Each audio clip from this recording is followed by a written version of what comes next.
नमस्कार दोस्तों, ये वो दौर है जहां पे आपके शुभ चिंतक को आपके शुभ से ज्यादा चिंता बिहार होती है। ये वो जमीन है जहां राजनीति सिर्फ सत्ता का खेल नहीं बल्कि जनता की भावनाओं का एक आईना है, मिरर है। आज का सवाल बहुत ही बड़ा है, क्या तेजस्वी यादव सच में बिहार का सही विकल्प है? जो हालात बिहार में चल रहा है, क्या वाकई में तेजस्वी यादव बिहार का एक विकल्प है? और अगर हाँ तो क्यों, और अगर नहीं तो क्यों नहीं? ये सारे सवाल आपके दिमाग में, आपके जहन में आ रहा होगा। चलिए आज हम इस पर करते हैं चर्चा। हम अपने एक राजनीतिक विश्लेषण के आधार पे जानने की कोशिश करेंगे, क्या तेजस्वी यादव वाकई में बिहार के राजनीति का एक विकल्प है?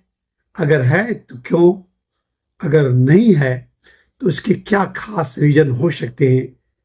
जो इलेक्शन होने वाला है, कल जो इलेक्शन होने वाला है, अंतिम दौर का जो इलेक्शन होने वाला बिहार में, वो तय करेगा बिहार का अगला मुख्यमंत्री, यानी बिहार का अगला भविष्य। तेजस्वी यादव लालू प्रसाद यादव की बेटे हैं, जो कि आप जानते ही हैं, और बिहार की राजनीति में सबसे चर्चित युवा चेहरा है। जो बिहार में आजकल पॉलिटिक्स चल रहा है, बिहार की पॉलिटिक्स में जितने भी युवा हैं उसमें सबसे ज्यादा चर्चित चेहरा तेजस्वी यादव ही है। राजनीति उनके लिए एक विरासत है, लेकिन क्या नेतृत्व भी विरासत से मिल सकता है? सवाल है। ये राजनीति तो उन्होंने बचपन में देखा है, सीखा है, उनके घर में राजनीति हुई है। क्या वाकई में ये विरासत उनको काम आने वाला है? अगर वही बात करें 2015 में, जब तेजस्वी ने राजनीति में पहली बार सक्रिय एंट्री लिया था, तब लोग उन्हें सिर्फ लालू का बेटा कहते थे। लोग सिर्फ लालू के बेटा के नाम से उन्हें जानते थे। लेकिन 2020 के चुनाव में उन्होंने खुद को मुख्यमंत्री के दावेदार के रूप में पेश किया, और काफी मजबूती से पेश किया, और नतीजा काफी चौंकाने वाला था, काफी सरप्राइज। 2020 के चुनाव में आरजेडी को मिली 75 सीटें और एनडीए को सिर्फ और सिर्फ 15 सीटों से बढ़त दिखेगी थी। यानी तेजस्वी ने बिहार की राजनीति में एक अपनी पहचान बनाई, और वो भी अपने दम पे, अपने बलबूते पे उसने एक अलग पहचान बिहार की राजनीति में बनाई। यादव के लोकप्रियता के पीछे, उसके पॉपुलैरिटी के पीछे मुख्य वजह क्या है? अगर मुख्य वजह की बात करें तो 3 मुख्य कारण, जी हाँ, 1 2 3 मुख्य कारण है जो इनकी लोकप्रियता, इनकी पॉपुलैरिटी को बढ़ाया। पहली, इनकी की युवा छवि। बिहार की 60% आबादी 35 साल से कम उम्र की है। बिहार का जो 60% का जो पॉपुलेशन है, उसमें से 35 साल से कम उम्र की है। तेजस्वी इस पीढ़ी के लिए अपने जैसे लगने लगे, न कि किसी पुरानी राजनेता की तरह। जो यहाँ के युवा वर्ग है, तेजस्वी यादव को अपनों के बीच में समझने लगा कि इनके अपनों के बीच से गए हुए एक नेता है। दूसरा जो मुख्य मुद्दा है, रोजगार का मुद्दा। 2020 में उनका नारा था 10 लाख नौकरियां। बहुतों को ये बहुत बड़ा एक चुनौती लगा, एक जुमला भी लगा, लेकिन यह नारा धीरे धीरे लोगों की उम्मीद की किरण दिखने लगी। लोग एक उम्मीद से देखने लगे, क्या वाकई में पॉसिबिलिटी है बिहार में खास करके कि 10 लाख नई नौकरियां मिले? जी हाँ, ये उम्मीद तेजस्वी यादव ने युवाओं के बीच में दिया। उसके बाद जो मुख्य कारण है, तीसरा मुख्य कारण है जिसकी चर्चा हम यहाँ पे कर रहे हैं, उनका सरल और विनम्र इमेज। ना तो कोई आक्रामक हिंदुत्व है, ना ही कभी वो भड़काऊ बयान देते हैं, सिर्फ मुद्दों पे बात करते हैं, और यही बात लोगों को जुड़ने पर मजबूर कर देता है।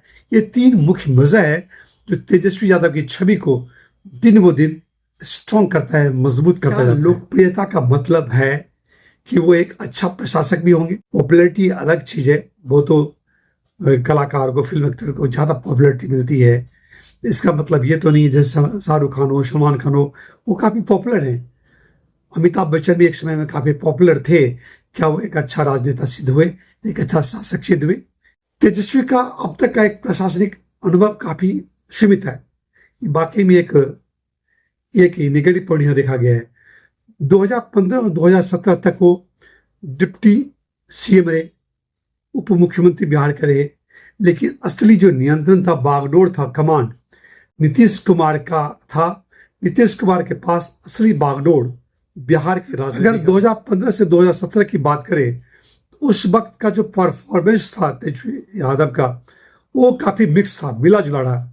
कुछ रोड प्रोजेक्ट्स और हेल्थ स्कीम शुरू हुई, लेकिन कोई बड़ा सिस्टमेटिक बदलाव नहीं हुआ। हालांकि वो बार बार में सक्षम हैं, लेकिन उन्हें शासन की थोड़ी बहुत कमी देखी जा रही है। और नीतीश कुमार में नीतीश का प्रशासनिक अनुभव ज्यादा है, 20 साल से ज्यादा का उनके पास अनुभव है। वहीं तेजस्वी यादव का अनुभव थोड़ा सा कम है। स्थिरता और सुशासन की बात करते हैं, लेकिन वहीं तेजस्वी यादव युवाओं के लिए नई सोच है। यहीं पे दूसरी ओर बात करें, नीतीश कुमार की पकड़ घटती जा रही है, लेकिन तेजस्वी यादव की लोकप्रियता दिन ब दिन बढ़ती जा रही है। नीतीश कुमार गठबंधन की रणनीति को जानते हैं, उनके मास्टर हैं, लेकिन वहीं पे तेजस्वी यादव ये सारी चीज सीख रहे हैं। एक ईमानदार छवि है, लेकिन वो थके हुए हैं। वहीं पर तेजस्वी यादव नया चेहरा है, एनर्जेटिक है, ऊर्जावान। यानी कुल मिलाकर के तेजस्वी यादव के पास एक उम्मीद है, आशा है, होप है, लेकिन अभी अनुभव की वाकई में कमी है। वही नीतीश कुमार के पास अनुभव तो है, लेकिन अब ऊर्जा की कमी देखी जा रही है। बढ़ती उम्र के कारण उन ऊर्जा की, अभी एनर्जी की कमी दिखी जा रही है। क्या सोचती है? नीतीश कुमार और तेजस्वी यादव के बीच में जनता की सोच क्या है, जनता की विचार क्या है, जनता की अपनी अलग अलग राय क्या है?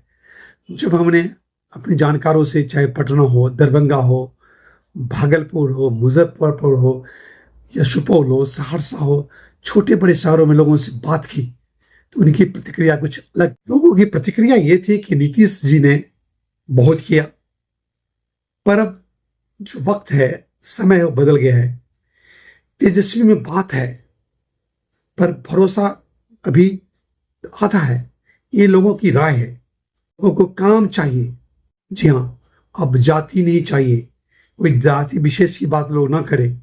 यानी जनता अब भावनाओं से ज्यादा परिणाम चाहती है, रिजल्ट ओरिएंटेड है।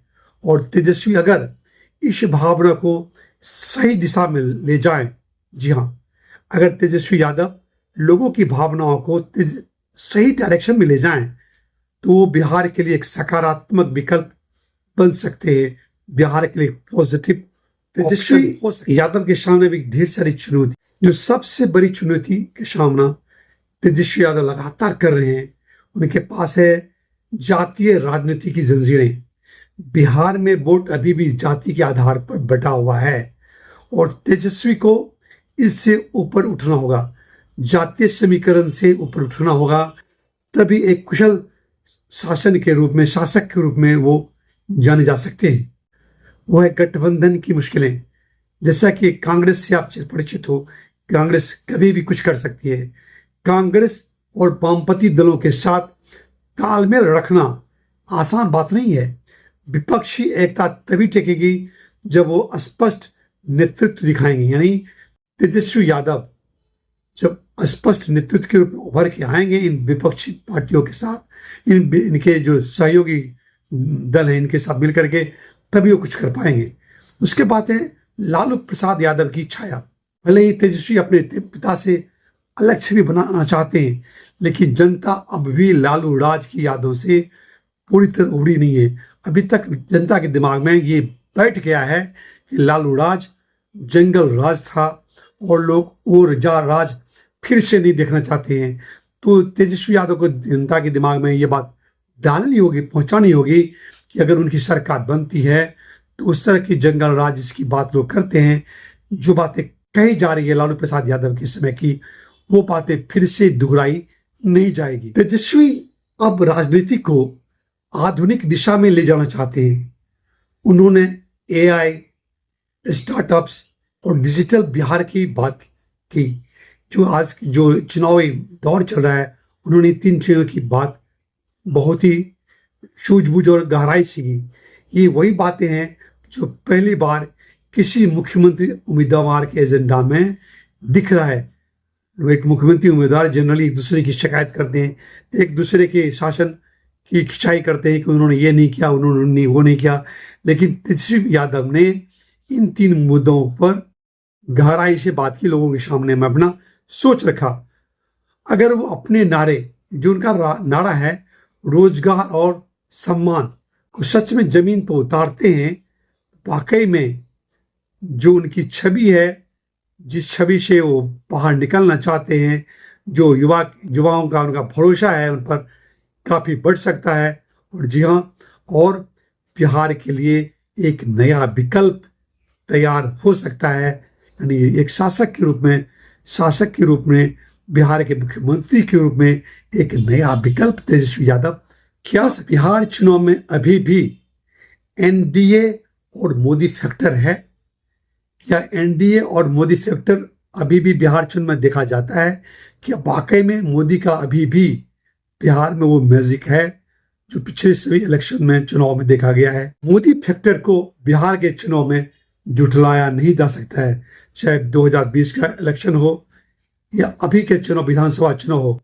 बिहार में अभी भी मोदी की लोकप्रियता है और यही लोकप्रियता हो सकता है एनडीए को जीत दिला दे।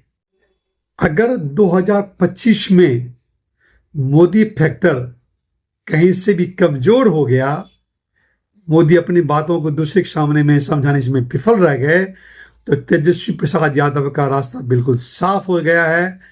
लेकिन अगर भाजपा ने कोई नया चेहरा या एक बड़ा नैरेटिव सेट किया, तो तेजस्वी की मुश्किलें बढ़ सकती है।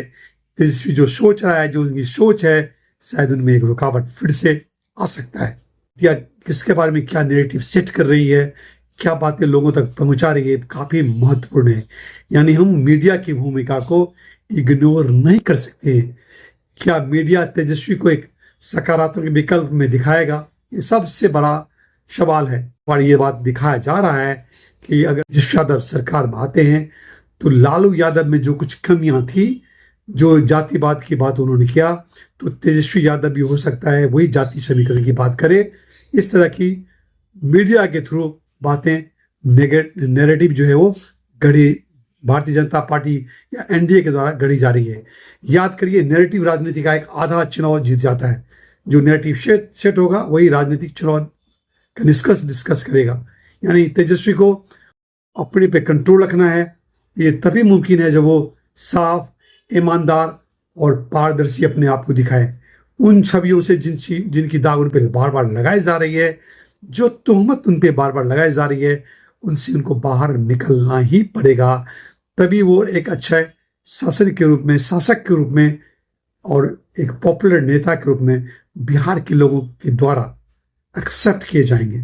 तेजस्वी बिहार के लिए सबसे सही विकल्प होगा। नीतीश कुमार का अगर कोई ऑल्टरनेटिव है तो क्या वो तेजस्वी यादव होंगे? ये सवाल आपके सामने मैं रखे जा रहा हूँ। आपके सामने सबसे बड़ा सवाल ये रहेगा कि आने वाले इलेक्शन में, जो कल इलेक्शन होने वाला है, आप किन मुद्दों पे, किस आधार पे वोट करने जा रहे हैं? आपके दिमाग में और जहन में क्या जा रहा है? अगर आप परिवर्तन चाहते हैं तो हाँ, ये सबसे बड़ा विकल्प है, क्योंकि एक नया चेहरा है, नई सोच है, नया ऊर्जा लेकर आए हुए हैं, नया कॉन्फिडेंस है उनके पास। बिहार के लोगों के लिए, युवाओं के लिए कुछ करने की क्षमता है, सोच है। वो बिहार के लोगों की पलायन जो अलग अलग स्टेट्स में जाते हैं, चाहे वो पंजाब हो, हरियाणा हो, दिल्ली हो, या कहीं भी जाते हैं। लेकिन अगर आप स्थिरता और अनुभव की बात करते हैं तो शायद आप तेजस्वी यादव आपके लिए विकल्प नहीं होगा। उन्हें अभी प्रशासनिक समझ नहीं है, राजनीतिक दृढ़ता और की उनमें कमी है। ये दोनों उन्हें बढ़ेगा, लेकिन ये तभी बढ़ेगा जब आप उन्हें एक काम करने का मौका देंगे। जब तक आप उन्हें मौका ही नहीं देंगे, जी हाँ, अगर हमारे वीडियो को ज़्यादा देखेंगे नहीं तो मैं एक पॉपुलर यूट्यूबर कैसे बन पाऊंगा? यानी आपको कहीं न कहीं मौका देना पड़ेगा, दूसरों को बताना पड़ेगा, समझाना पड़ेगा कि ये एक अच्छे राजनेता हैं, कि जो कुछ विगत वर्षों में उन पर लगाया गया इल्ज़ाम है, आपको उन इल्ज़ामों को कहीं न कहीं सिरे से खारिज करना पड़ेगा। तभी आप तेजस्वी यादव को दिल से दिमाग से आप एक्सेप्ट कर पाएंगे? 14 नवंबर को रिजल्ट निकलने वाला है। जनता क्या बदलाव पे भरोसा करेगी या फिर पुरानी सरकार और इसके अनुभव पे ही टिकी रहेगी? अगर आपको लगता है कि बिहार को एक नई दिशा चाहिए तो नीचे कमेंट में बताएं। आप अपनी प्रतिक्रिया हमें बताएं। क्या तेजस्वी यादव उस बदलाव के सही चेहरे हैं? क्या तेजस्वी यादव बिहार के बदलाव का एक सही फेस है, या बिहार को चाहिए कोई तीसरा विकल्प? जी हाँ, आप हमारे कमेंट्स बॉक्स में जाएं, भर भर के कमेंट्स दें। मुझे आपके कमेंट्स का बेसब्री से इंतजार रहेगा। अगर आप हमारे चैनल पर पहली बार आपने विजिट किया है तो इसे सब्सक्राइब कर दे, बेल आइकन को प्रेस कर दे, जिससे आने वाला किसी भी वीडियो का नोटिफिकेशन सबसे पहले आपके पास मिलेगा। मिलते हैं एक नए नॉलेज वीडियो के साथ। सफाई का ध्यान रखें, आप जहां भी रहो अपना ख्याल रखें। जय हिंद, जय भारत, जय बिहार।